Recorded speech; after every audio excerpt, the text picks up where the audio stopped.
Ternyata tidak semata-mata mengajukan pra-peradilan ya, tapi untuk mengorek BAP atau keterangan dari tersangka yang lain, yaitu Ramdhanu, untuk sebuah amunisi. Baik teman-teman, kita lanjutkan kembali pembahasan kasus pembunuhan di Subang, Jawa Barat ini. Teman-teman, kita mungkin sudah menyimak di berbagai keterangan media massa atau juga pemberitaan YouTube bahwa kemarin itu keterangan dari Pak Rohman Hidayat waktu mengajukan sidang pra-peradilan, yaitu ingin mengetahui, ya secara kasar mungkin, apa saja sih yang memberatkan yaitu keempat kliennya atau ketiga ya, karena yang mengajukan sidang pra-peradilan itu 3 orang, teman-teman. Nah, teman-teman, di sini kuasa hukum dari Ibu Mimin CS mengatakan bahwa kasus Subang, kuasa hukum Ibu Mimin CS menilai kasus Subang subjektif, punya 95 bukti untuk dibantah. Luar biasa sekali memang ya, meskipun sudah ada tersangka, di dalam kasus Subang ini banyak sekali lika-liku dan juga perdebatan teman-teman. Nah, apakah teman-teman percaya kasus pembunuhan di Subang, Jawa Barat ini menurut statement dari Pak Rohman Hidayat adalah subjektif dalam penetapan para tersangka atau semua kliennya? Tentunya publik tidak akan percaya karena pihak kepolisian tidak sembarang dalam menetapkan tersangka. Untuk menetapkan tersangka itu kan ada keterangan saksi, keterangan ahli, petunjuk, surat, dan juga keterangan terdakwa. Kita pasti menganggap seperti ini. Wah, pasti juga statement Pak Rohman ini melihat hanya dari keterangan Ramdhanu saja. Mungkin seperti itu ya. Tapi kan pihak kepolisian tidak mungkin menetapkan tersangka itu hanya dari keterangan Ramdhanu saja. Tentunya sudah ada bukti-bukti akurat, 2 alat bukti yang menjerat Ibu Mimin dan juga kedua anaknya. Kemarin ramai sekali sidang pra-peradilan, yaitu yang diajukan oleh 3 tersangka di dalam kasus Subang ini, yakni Ibu Mimin dan juga kedua anaknya, Arigi dan juga Abi. Akan tetapi ditolak. Nah, pra-peradilan ditolak. Bagaimana tanggapan kuasa hukum dari Rohman Hidayat? Dia mengaku tak jadi masalah meskipun ditolak seperti itu, sebab Rohman Hidayat sudah meyakini perkara kasus Subang tersebut bersifat subjektif. Silakan teman-teman berkomentar, benarkah subjektif dalam kasus Subang ini? Kalau menurutku sih tidak ya, karena pihak kepolisian ini tidak main-main dalam menetapkan tersangka. Bahkan kemarin perdebatan pun ramai sekali dari kuasa hukum Danu, yaitu Ahmad Taufan. Adanya sidang pra-peradilan itu hanya memperlambat saja, hanya buang-buang waktu saja, seperti itu. Nah, Pak Rohman Hidayat ini tadi sudah mengaku tak mempermasalahkan keputusan hakim menolak pra-peradilan ketiga kliennya, sebab Rohman Hidayat sudah meyakini perkara kasus Subang tersebut bersifat subjektif. Mungkinlah kita secara kasarnya, ya, sekarang penetapan tersangka itu, nanti kita lanjut ya, ada pembahasannya. Mungkin menurut Pak Rohman Hidayat hanya formalitas saja seperti itu. Ya kan? Oke. Sebab Pak Rohman Hidayat sudah meyakini, yaitu bersifat subjektif, Rohman mengaku menganggap pra-peradilan tersebut sebagai bonus pihak kliennya untuk tetap berusaha membela diri.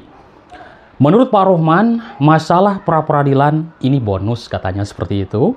Dari awal sejak penyidikan perkara ini subjektif, memojokkan klien kami yang nyaris tidak punya ruang pembela diri, seperti itu. Nanti teman-teman bisa simak di Tribun Jabar, di sana sudah komplit sekali. Saya pun hanya mengulas ya, daripada sepi kalau tidak dibahas kasus Subang ini. Sebelum selesai, saya tidak akan berhenti membahasnya, kecuali kalau sudah selesai ya kita bahas kasus yang lain ya teman-teman. Semoga kita semuanya selalu diberikan kesehatan dan kemudahan segalanya. Baik teman-teman, setelah pra-peradilan tersebut, pihaknya mengaku, yaitu pihak atau Pak Rohman Hidayat, sudah siap menempuh tahap selanjutnya, yaitu pengadilan. Di sini akan ramai ya.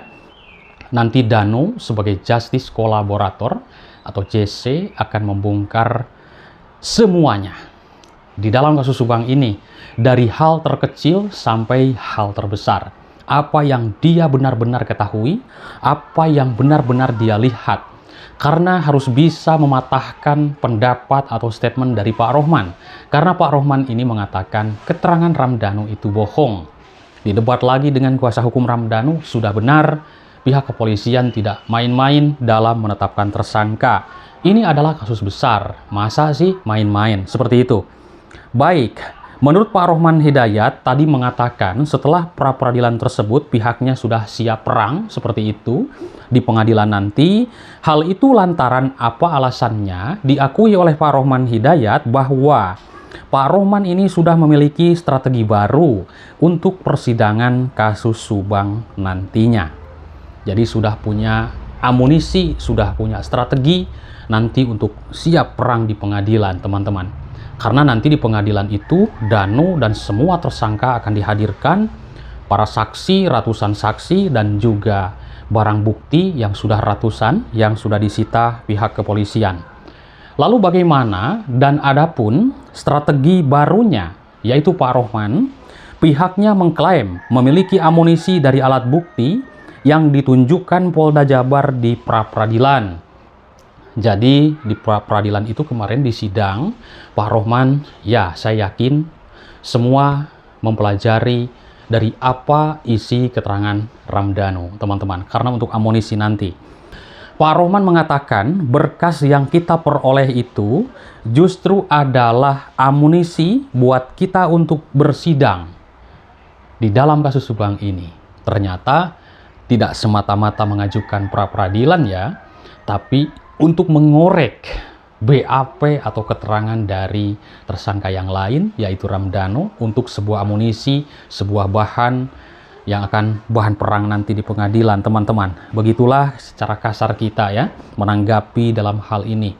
Tapi kalau saya tidak percaya kasus Subang ini kok subjektif seperti itu, teman-teman. Oke, Pak Rohman Hidayat mengaku tujuan pihaknya mengajukan pra-peradilan karena juga untuk mengetahui bukti-bukti apa saja yang dimiliki Polda Jabar. Tuh kan? Jadi tidak semata-mata mengajukan pra-peradilan. Di sini menurut Pak Rohman, mengajukan pra-peradilan bukan semata menguji penetapan tersangka. Tapi saya dapat bukti akurat 1 sampai T95 bahkan visumnya.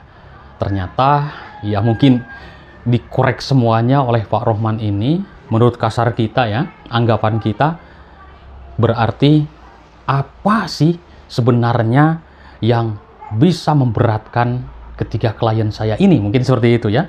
Jadi akhirnya di sidang pra-peradilan ini ketemu. Dan untuk bahan, menurut Pak Rohman, keterangan Danu, menurut Pak Rohman, saya lihat langsung, saya baca betul, 2 alat bukti ada.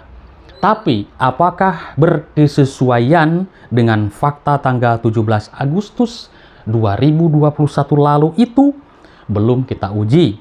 Karena kita baru menguji formalitasnya saja, ya. Jadi maksud Pak Rohman di sini formalitas itu adalah berkas.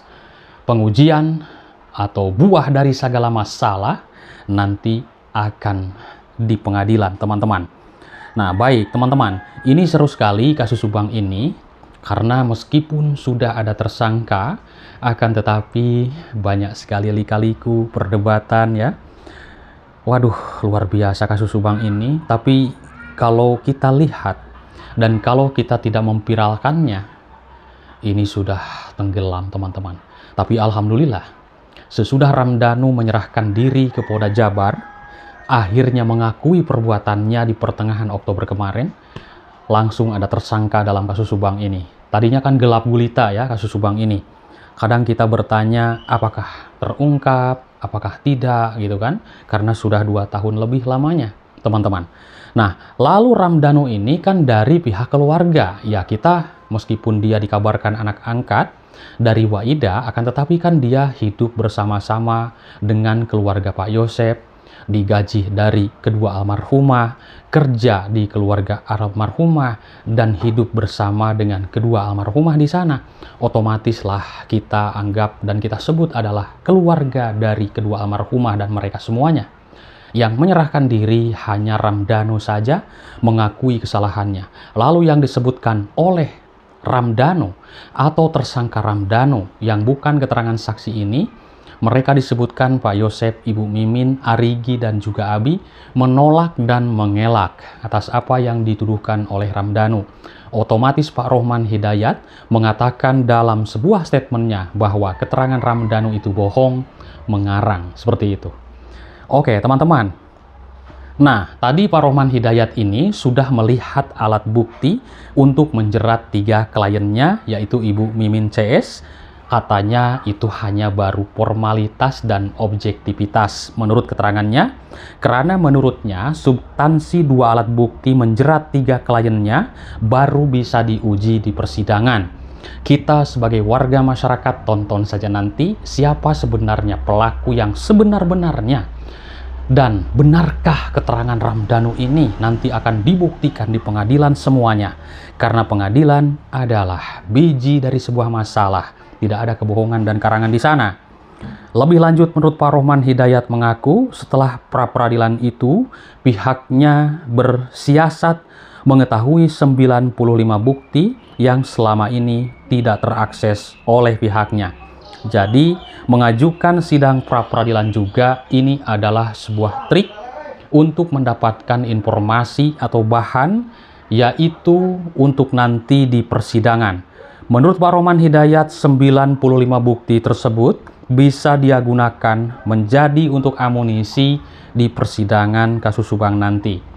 Jadi tidak semata-mata ngajukan sidang ini ternyata mencari buat amunisi juga ya. Dari 95 bukti tersebut, beberapa data penting bisa dijadikan amunisinya, yaitu adalah BAP tersangka Dano, visum pertama dan kedua dari korban, hingga visum Dano. Pasalnya, pihaknya bisa menyanggah bukti-bukti tersebut. Baiklah, kita tonton saja nanti di pengadilan. Semoga diberikan kemudahan pihak kepolisian dalam mengungkap kasus ini sebenar-benarnya. Dan semoga kasus ini cepat tuntas. Terima kasih. Bye-bye.